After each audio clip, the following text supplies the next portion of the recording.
नमस्कार, मैं हूं आलोक शुक्ला। न्यूज 18 नेटवर्क पर पॉडकास्ट की ये विशेष सीरीज देख रहे हैं आप, और हमारे साथ इस वक्त एक विशेष मेहमान जो 1971 बैच के आईएएस अधिकारी हैं। 2009 से लेकर 14 तक बाराबंकी लोकसभा सीट से आप सांसद रहे हैं, और इसके साथ ही साथ 2014 से 2020 तक आप राज्यसभा के सांसद रहे हैं उत्तर प्रदेश से, और इसके अलावा अनुसूचित जाति के आप चेयरमैन रहे हैं लगभग 6 वर्षों तक। कुल मिलाकर के सर आपका जो है बहुत बहुत स्वागत है। हमारे साथ पीएल पुनिया साहब हैं। सर ये बहुत फॉर्मल बातचीत नहीं, इसमें चूंकि पॉडकास्ट है और इनफॉर्मल बातचीत होती है। आपके साथ जब मैं रिपोर्टर रहा हूं बाराबंकी में, तो आपके साथ बहुत सहजता से बातचीत होती रहती थी, और उसी सहज अंदाज में हम बातचीत करने की शुरुआत करेंगे। जरूर सर, हम आपसे ये जानना चाहेंगे कि 1971 में जब आप आईएएस बनकर आए, फिर तब से लेकर के जब तक आपने नौकरी की बहन कुमारी मायावती जी के कार्यकाल तक, जो 2007 से 12 तक रहा, हालांकि उससे पहले आप रिटायर हो गए थे, लेकिन आपका अनुभव कैसा रहा? खासकर मुख्यमंत्रियों को लेकर के अगर बात करें तो किस तरह से आपने चेंजेस आते हुए देखे? क्योंकि पहले आप कांग्रेस के मुख्यमंत्री देखे होंगे, फिर तमाम उठापटक और 90s की जो राजनीति थी और उसके बाद की जो राजनीति, सब आपने देखा हुआ है। तो कैसा आपका एक्सपीरियंस रहा? देखिए, 1971 बैच का मैं आईएएस हूँ, और उससे पहले 1970 में इम्तिहान दे के आईएएस में अपीयर हुए। उसमें पास करने के बाद फिर इंटरव्यू के बाद फाइनल सिलेक्शन, और यूपी मुझे अलॉट हुआ जी। पहले हरियाणा का मूल निवासी हूँ, और ये हमेशा ख्वाहिश रहती है कि अपनी गृह जनपद में ही तैनाती हो जाए, वही अलॉट हो जाए। लेकिन यूपी मुझे मिला, जो नज़दीक का, उसके बगल के प्रदेश था, और अच्छा लगा, जो अनुभव अच्छा रहा है। मैं इस प्रदेश का ना रहते हुए भी प्रमुख सचिव मुख्यमंत्री मुलायम सिंह यादव जी के साथ में रहा, मायावती जी के साथ में रहा, और भी जो पोस्टिंग अच्छी से अच्छी हो सकती है इस प्रदेश का ना रहने के बावजूद, वो मुझे हमेशा मिली। और मैं यही मानता हूँ कि मेहनत की जाए, ईमानदारी से काम किया जाए, तो आपकी कदर होती है। भले ही आप उस प्रदेश के ना हो, भले ही आप अन्य प्रदेश से आए हों, आउटसाइडर की हैसियत से नहीं माना गया, उसको अपना ही समझ के मैंने खुद भी उत्तर प्रदेश को अपना माना, और उत्तर प्रदेश ने भी मुझे भरपूर स्नेह और प्यार मुझे मिला। तो आपने कहा कि समय, तो मैं समझता हूँ कि परिवर्तनशील है। समय के साथ में परिस्थितियाँ भी बदलती हैं। जब मैं यहाँ पर उत्तर प्रदेश में आया तो कांग्रेस पार्टी की सरकार होती थी। कमलापति त्रिपाठी जी चीफ मिनिस्टर थे, फिर उसके बाद हेमवती नंदन बहुगुणा जी, फिर पीर बहादुर सिंह जी, और नरेंद्र तिवारी जी तो थे ही, बार बार वो होते रहे उत्तर प्रदेश में मुख्यमंत्री। और फिर उसके बाद जब उत्तराखंड प्रदेश बना तो वहाँ पर भी मुख्यमंत्री की हैसियत से रहे। तो समय तो इसके साथ साथ बदलता ही रहा है, और सबके साथ में अच्छा अनुभव रहा। किसी ने कोई दुर्भावना से नहीं देखा, अच्छी तरह से सब बात हुई। अच्छा सर, बहन कुमारी मायावती जी के साथ जब आप रहे, क्योंकि उनको एक बड़ा कड़क मिजाज नेता माना जाता है, और ये माना जाता है कि ब्यूरोक्रेट्स जो हम लोग सुनते रहे हैं। एक बार तो मेरा पर्सनल अनुभव ऐसा है कि मैं बीएचयू में पढ़ता था, और संत रविदास जी के स्थल तक जो मार्ग जाता था उसको बनवाने के लिए उन्होंने कहा था, और संयोग से वो एक बार देखने पहुंच गई थी। तो एक आईएएस अफसर जो वहां के डीएम थे, वहां वो पहुंची तो उन्होंने पैर से अपने लगा करके देखा कि निर्माण कार्य की गुणवत्ता कैसी है। तो जब गुणवत्ता खराब मिली तो बिल्कुल वो आईएएस अफसर बिल्कुल कांपने लगे। मतलब ये आंखों देखी मैं बात आपको बता रहा हूं। तो इस तरह की कड़क मिजाज मायावती जी थी, उनके साथ कैसा एक्सपीरियंस रहा? क्योंकि कई बार लोग कहते हैं कि आईएएस अफसर डर जाते थे उनसे। बिल्कुल देखिए, अपना काम ठीक करते रहिए, तो कोई भी किसी भी तरह का भी राजनेता हो वो आपके लिए ठीक ही होगा। अगर काम आपका अपना ठीक है, मेहनत है, ईमानदारी से काम किया हुआ है, तो फिर आपका उनके साथ भी अनुभव ठीक रहेगा। और ये मायावती जी के साथ मैं कह सकता हूँ कि उनके साथ प्रमुख सचिव मुख्यमंत्री हैसियत से भी मैंने काम किया 3 बार, पहली बार, दूसरी बार, तीसरी बार, तीनों बार मैं रहा। तो कभी भी उन्होंने ऊंची जबान से मुझसे बात तक नहीं की। बाकी लोग किस्से बताते हैं, कुछ आप जैसे लोगों के साथ अनुभव भी शेयर हो सकता है, लेकिन मेरा कोई अनुभव सुखद अनुभव रहा और कभी भी कोई गलत तरीके से नहीं। बीच में उस समय खबरें भी ये चली थी कि जब आप इलेक्शन लड़ने 2009 में कांग्रेस पार्टी आपने ज्वाइन कर लिया, या उसके थोड़े से समय पहले एक ये बात चलने लगी थी कि आपके और मायावती जी के संबंधों में खटास आ गई है। तमाम अखबारों में और अलग अलग जगहों पर खबरें भी छपी हैं इस संदर्भ में। ऐसा कुछ हुआ था क्या? कुछ खटास हो गई थी क्या? नहीं, कोई खटास की बात नहीं है। मैं सभी मुख्यमंत्रियों के साथ में काम करने का सौभाग्य मिला और हमेशा मेरा ये मानना रहा व्यक्तिगत रूप से जी। कि कांग्रेस पार्टी ही एक मात्र राष्ट्रीय पार्टी है। अगर मौका मिला कभी राजनीति में जाने का तो कांग्रेस पार्टी में मैं जाऊंगा जी। और यही मैंने किया। कभी कोई दूसरे विकल्प के रूप में कभी मैंने मन में विचार तक नहीं रखा और कांग्रेस पार्टी में ज्वाइन किया 2005 में ही। 2005 में रिटायर हुए और 2005 में आखिर तक कांग्रेस पार्टी का दामन थामा और 2007 में कांग्रेस पार्टी से ही असेंबली का चुनाव भी मैंने लड़ा बाराबंकी में। जी। फतेहपुर, जो आजकल विधानसभा से। कुर्सी विधानसभा बोली जाती है, उसमें फतेहपुर था, तो वहाँ पर लगा और कुछ 2,500 वोटों से अंतर से मैं हारा था। तो पार्लियामेंट के लिए तैयारी की और पार्लियामेंट में टिकट मिला कांग्रेस पार्टी से और फिर वो जीता। सर, आप सेंट्रल इलेक्शन कमेटी जो सीईसी है कांग्रेस पार्टी की, उसके आप मेंबर हैं। काफी महत्वपूर्ण जगह है। आप लोग टिकट डिसाइड करते हैं, चाहे विधानसभा चुनावों के हो या फिर लोकसभा चुनावों के। आपसे हम जानना चाहेंगे कि 2024 का जो लोकसभा चुनाव है, जिसमें आपके सुपुत्र बाराबंकी से सांसद भी हुए, जो 6 सीटें कांग्रेस पार्टी ने अपने प्रदर्शन को सुधारते हुए समाजवादी पार्टी के साथ मिलकर के लड़ी और जीती। 36 समाजवादी पार्टी और 6 आप लोग। आप हमें बताएं कि ऐसा क्या हुआ कि बहन जी का जो वोट बैंक है, जो दलित वोट बैंक जिसको कहते हैं, उस वोट बैंक में पहली बार ऐसा हुआ कि बड़ी सेंधमारी हुई और जो इंडिया गठबंधन का ब्लॉक है उसके फेवर में कहीं ना कहीं गया और वो रिजल्ट में भी परिवर्तित दिखाई दिया। आपको क्या लगता है कि ये दलित वोट बैंक का खिसकना मायावती जी की एक भी सीट ना आने का कारण है? बेशक सही है। और ये राहुल गांधी जी का तो मिशन रहा।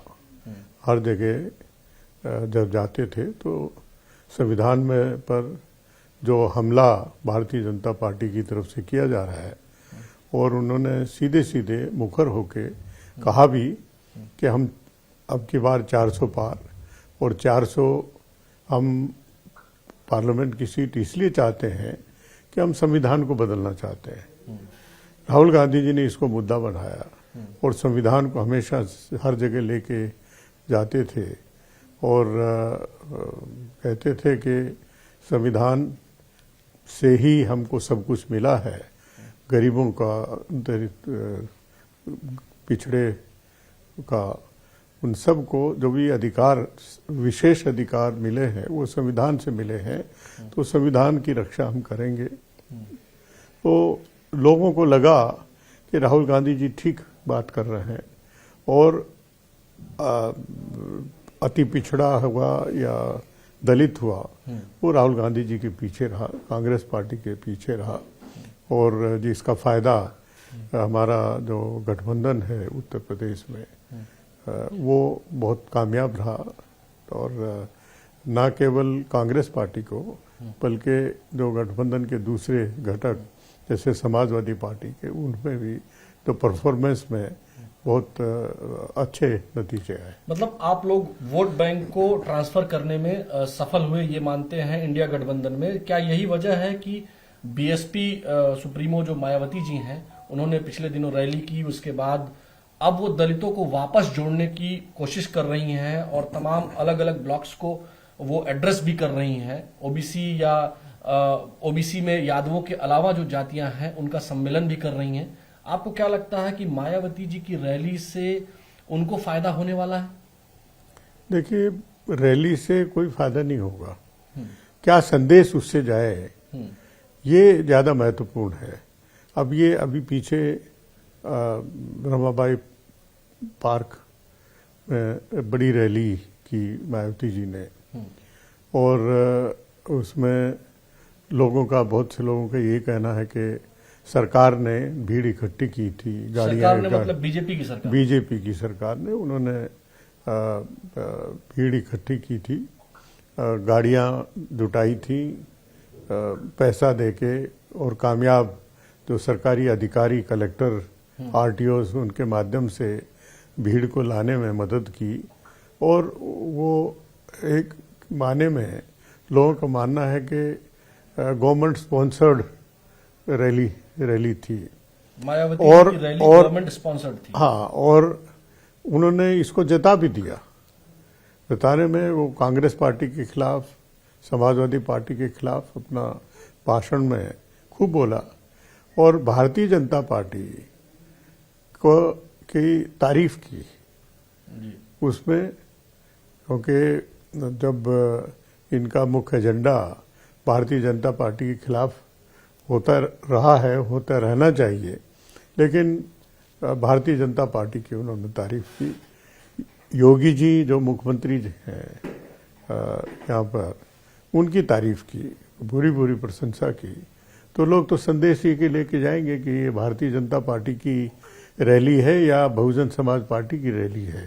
तो संदेश यही गया कि जैसे कि आमतौर से कहा जाता है कि बीजेपी की बी टीम के रूप में बीएसपी काम कर रही है, तो वो संदेश स्पष्ट रूप से पब्लिक के बीच में आया। जो लोग आए थे रैली में इकट्ठा होके कुछ सुनने के लिए, कुछ प्राप्त करने के लिए, वो उनको स्पष्ट संदेश किया गया कि भारतीय जनता पार्टी की अब पाले में है, और ये हमारा हित इनके हाथ में नहीं है किसी भी तरीके से। सर, आपको क्या लगता है कि जो 2024 लोकसभा चुनाव का रिजल्ट आया था उत्तर प्रदेश में, उसको चाहे समाजवादी पार्टी हो या आपका जो अलायंस है इंडिया ब्लॉक अलायंस, क्या वो परफॉर्मेंस दोहरा पाएगी? जबकि अभी बिहार चुनाव के नतीजों से ठीक पहले समाजवादी पार्टी के कुछ नेताओं द्वारा जो टिकट वगैरह वितरित करते हैं, ऐसी खबरें बीच में आई कि 2027 का जो चुनाव होगा उसमें कांग्रेस पार्टी को वो जूनियर पार्टनर मानते हुए जो है 15 से 40 सीट ही देंगे।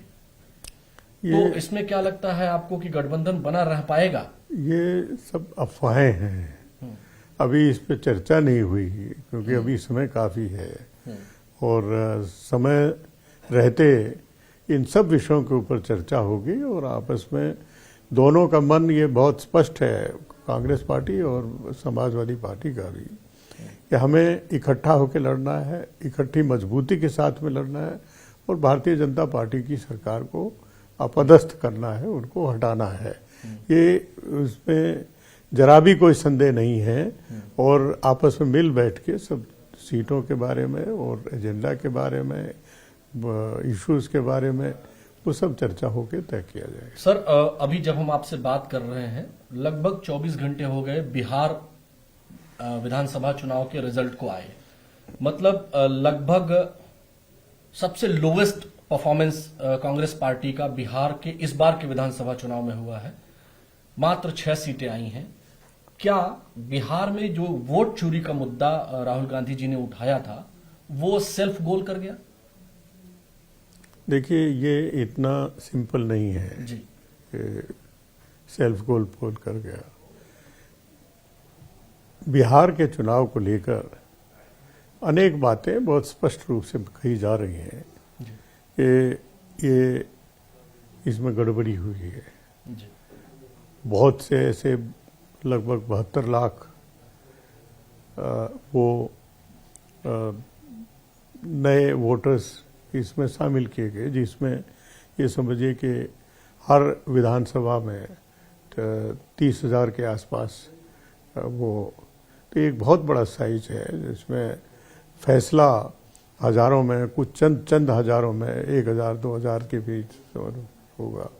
और वहाँ पर इतनी भारी संख्या में तो इस तरह के वोटर जो sponsored voters Bharatiya Janata party के द्वारा लगाए हुए, ये आरोप है और अच्छे अच्छे जिम्मेवार लोगों का आरोप है कि इस तरह से हुआ है। तो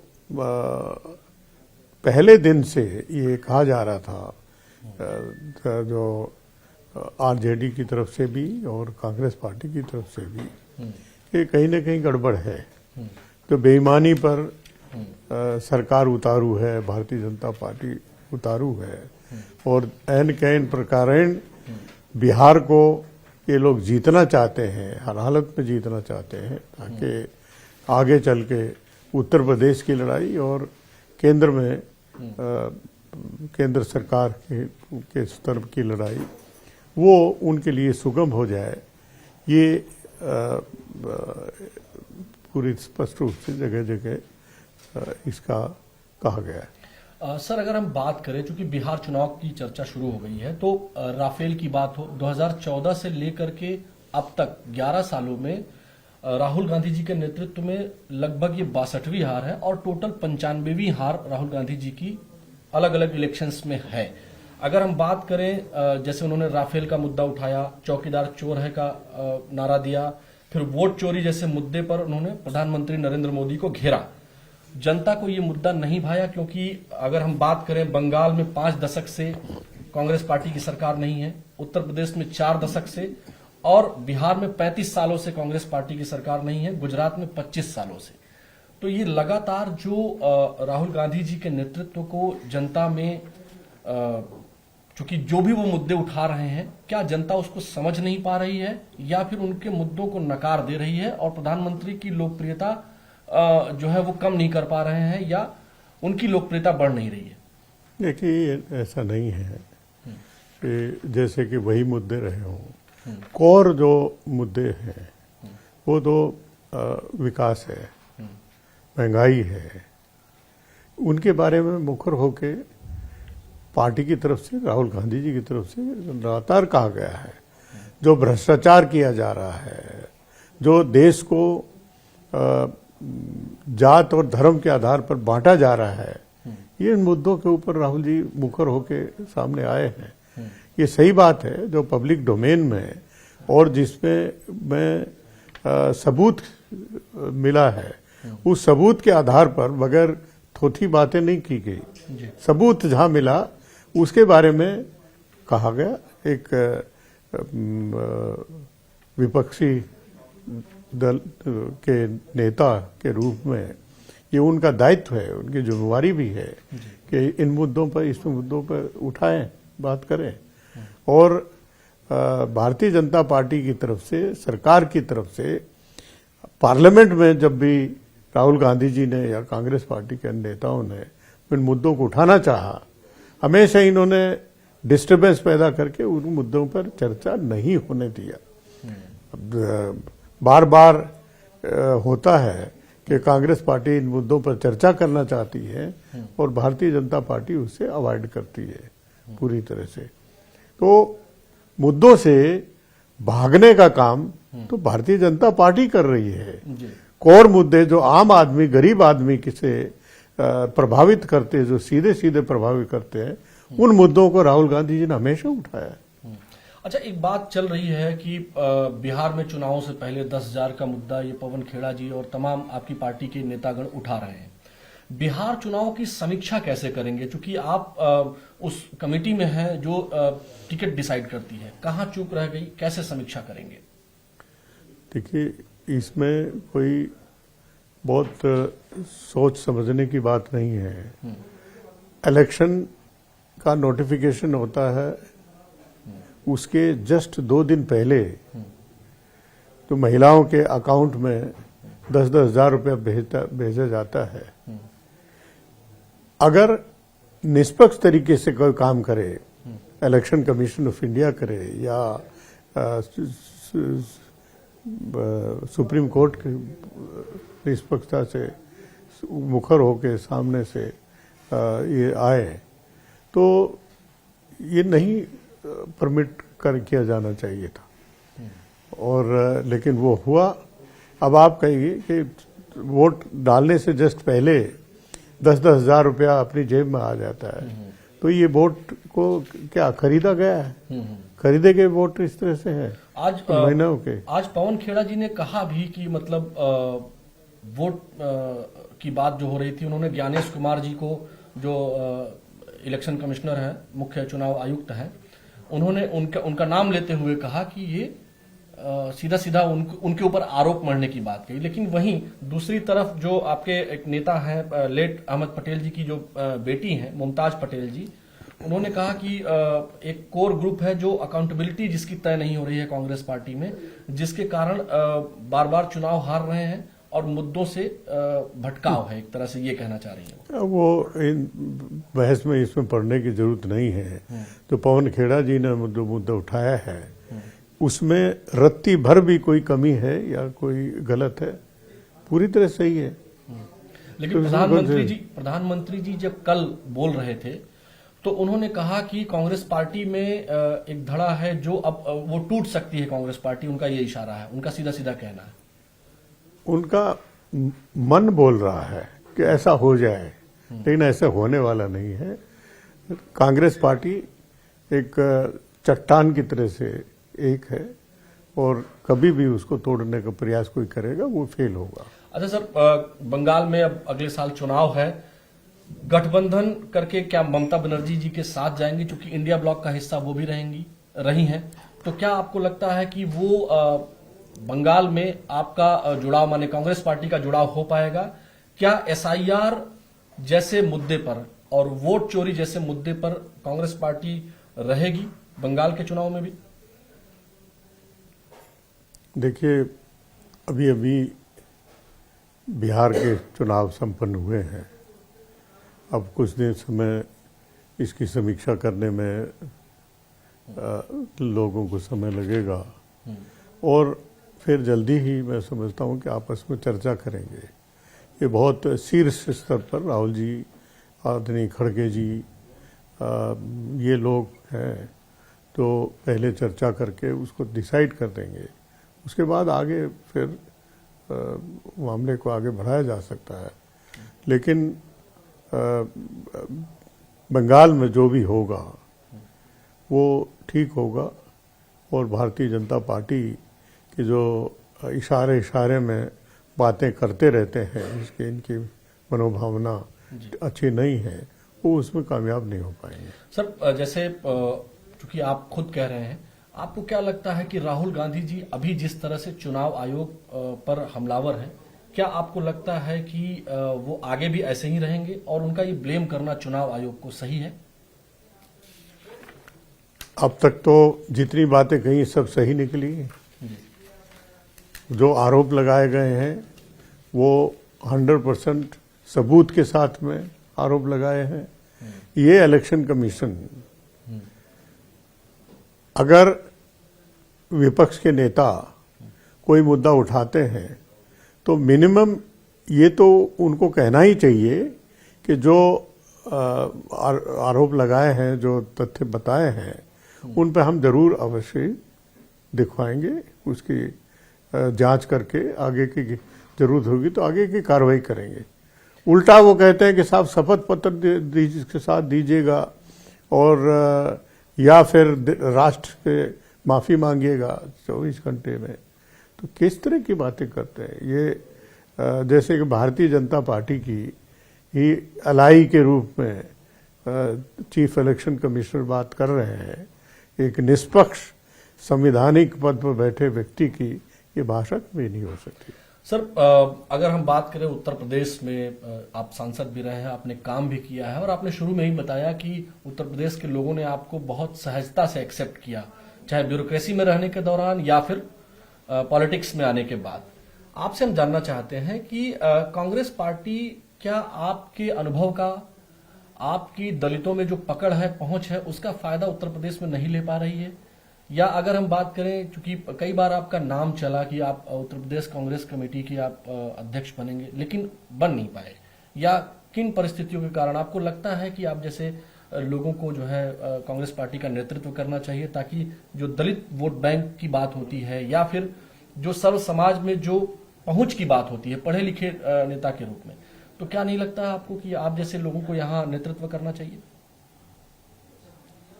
देखिए, कांग्रेस पार्टी के हर स्तर पर उत्तर प्रदेश में भी और केंद्र में भी पार्टी ने मुझे मौका दिया, तो इसलिए जरा भी कोई शिकायत कांग्रेस पार्टी के नेतृत्व के खिलाफ नहीं है। जहाँ तक मुझे उत्तर प्रदेश में प्रदेश अध्यक्ष बनने की बात है, ये अवश्य बात चली थी। राहुल गांधी जी चाहते भी थे कि मैं बनूं, लेकिन मैं उन दिनों कोविड के बाद कुछ दिक्कत परेशानियां थी, जिसकी वजह से वो संभव नहीं हो पाया। उसके लिए राहुल गांधी जी को दोष नहीं दिया जा सकता, कांग्रेस के अंदर नेतृत्व को दोष नहीं दिया जा सकता, उसके लिए तो मैं स्वयं जिम्मेवार हूँ। सर, चूंकि 22% आबादी दलितों की है लगभग उत्तर प्रदेश में, जो बड़ी आबादी है, उस वोट बैंक के लिए सभी लोग परेशान रहते हैं, और उस आबादी में आपकी अच्छी पकड़ है, और जब भी आप नौकरी में रहे हों या फिर समाज में काम करते वक्त, चूंकि आप चेयरमैन भी रहे हैं अनुसूचित जाति आयोग के, तो आपकी पहुंच और पैठ दोनों है, लेकिन इसके बाद भी आपको मौका न मिलना, 2%, 2.5% या 1.5% वाले जो जातीय समीकरण के हिसाब से, चूंकि उत्तर प्रदेश और बिहार में जातीय समीकरण कहीं जाता नहीं है, उस समीकरण से संबंध रखने वाले लोग अध्यक्ष तो बन जा रहे हैं, लेकिन जिसकी मजबूत पकड़ है, क्या यही गलती हो जा रही है यूपी में कांग्रेस पार्टी से? चलिए, अब बेटा तनुज पुनिया वो सांसद हो गया है और प्रदेश अनुसूचित जाति विभाग के वो चेयरमैन हैं। अब वो अपना ताकत दिखाएं और कांग्रेस पार्टी के लिए समर्पित होकर काम करें, मेहनत करें, तो जरूर इसके नतीजे निकलेंगे। सर, बिहार चुनावों से आप लोग क्या सीख लेने वाले हैं? अब इसकी तो समीक्षा होगी 2 दिन पहले, कल ही तो नतीजे आए हैं जी। और बहुत से बातें तो इलेक्शन से पहले, नतीजा आने से पहले मालूम है। उसके लिए कोई पार्टी कुछ जिम्मेवार हो सकती है कि पर्याप्त समय से पहले टिकटों का फाइनल ना होना, कुछ और कैंपेन में कुछ और तेजी लाना, लेकिन मुख्यतः जो भारतीय जनता पार्टी के द्वारा, जो सरकार के, केंद्र सरकार के द्वारा की जो हरकतें रही हैं, उसके बारे में जरूर अवश्य चर्चा होगी और उसका नतीजा निकलेगा। सर, आपको क्या लगता है, क्योंकि दिल्ली में 2008 के बाद ब्लास्ट हुए, आपको क्या लगता है कि मोदी सरकार आतंकी घटनाओं को रोकने में सफल रही है? आपका क्या कहना है इस पर? कहीं ना कहीं कमी जरूर है। वो पहले आरोप लगाते रहे कांग्रेस पार्टी के ऊपर और जब 26/11 बॉम्बे में इस तरह की आतंकी घटना हुई तो गुजरात के चीफ मिनिस्टर की हैसियत से नरेंद्र मोदी जी वहाँ बॉम्बे पहुँच गए थे और अपनी केवल राजनीति चमकाने के लिए वहाँ पर राजनीतिक भाषण देके वो आए थे। लेकिन हमने हमेशा सरकार को आतंकवाद से निपटने के लिए जो भी कदम उठाए उसमें मदद, उनका सहयोग करने का हमने हमेशा रखा है। और लेकिन डेफिनेटली एक फेलियर है सरकार का, इनकी इंटेलिजेंस फेलियर है कि निरंतर घटनाएं होती जा रही हैं। अब फरीदाबाद में विस्फोटक मिले लेकिन उसके 2 दिन तक कोई कार्रवाई नहीं की, उसके 2 दिन बाद ये घटना दिल्ली की हुई है। तो इसका कहीं ना कहीं तो जवाबदेही होनी चाहिए। और भी जो घटनाएं पहले यूपी सरकार के दौरान में मैं कोई यहाँ पर तारीफ करने के लिए नहीं बैठा, लेकिन जो इस दौरान में 2014 के बाद घटनाएं, आतंकी घटनाएं बढ़ी हैं, ज़्यादा हुई है, जो कि चिंता की बात है, जो सरकार का टोटल फेलियर है। अच्छा सर, प्रधानमंत्री ने कहा है कल कि आज कांग्रेस मुस्लिम लीगी माओवादी कांग्रेस यानी एमएमसी बन गई है। पार्टी के नामदार जिस तरह की नकारात्मक राजनीति में जुटे हैं उससे कांग्रेस में एक और बड़े विभाजन की आशंका बन गई है। अब ये देखिए, वो प्रधानमंत्री हैं और प्रधानमंत्री देश के प्रधानमंत्री हैं, वो भारतीय जनता पार्टी के प्रधानमंत्री नहीं है। तो क्या उनकी ये भाषा प्रधानमंत्री के रूप में सही है? क्या मर्यादा उन्होंने रखी है? तो वो कम से कम इन चीज़ों का अध्ययन कर लें, करा लें, अपना यहाँ कोई ग्रुप बना लें।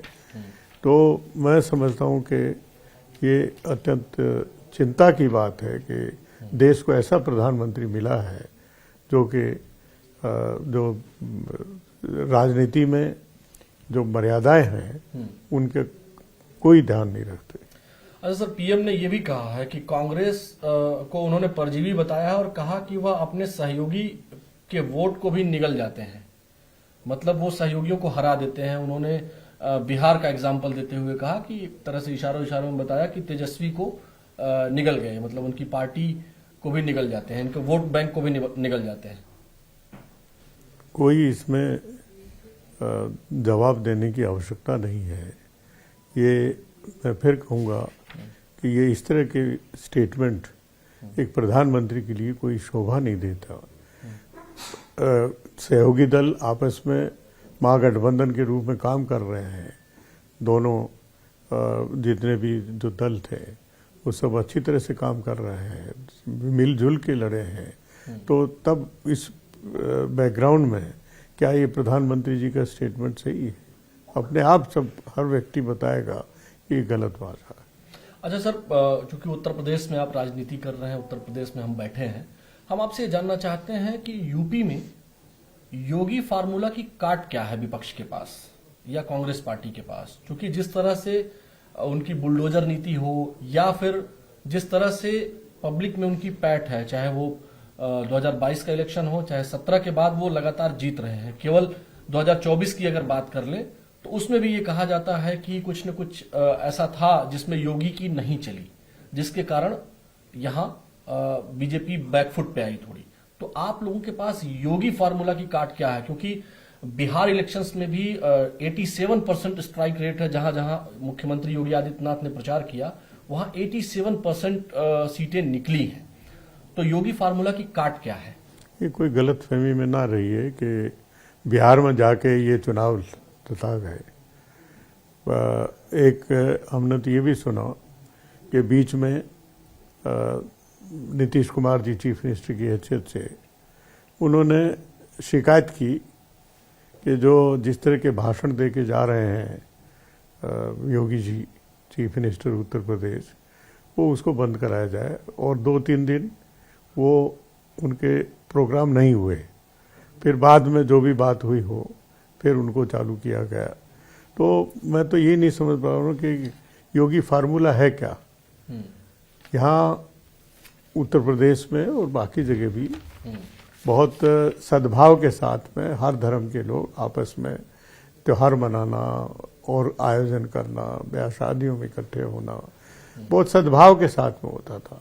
लेकिन इस दौरान में 2014 के बाद तो ये बहुत बड़ा परिवर्तन आया है कि एक दूसरे के प्रति घृणा, एक दूसरे के प्रति जो सद्भाव की भावना रहती थी हमेशा, वो पूरी तरह से अभाव उसका रहना चाहिए। आपके अपने सम्मानित जो नागरिक हैं उत्तर प्रदेश में या देश में रहने वाले, उनको कहा जाए कि आप लोग चले जाइए, पाकिस्तान चले जाइए, तो ये पहले तो कभी नहीं था। क्या इसी को फार्मूला अगर समझते हैं तो ये देश के लिए बहुत घातक फार्मूला है। सर बस इंटरव्यू के बातचीत के आखिरी पड़ाव में हम हैं।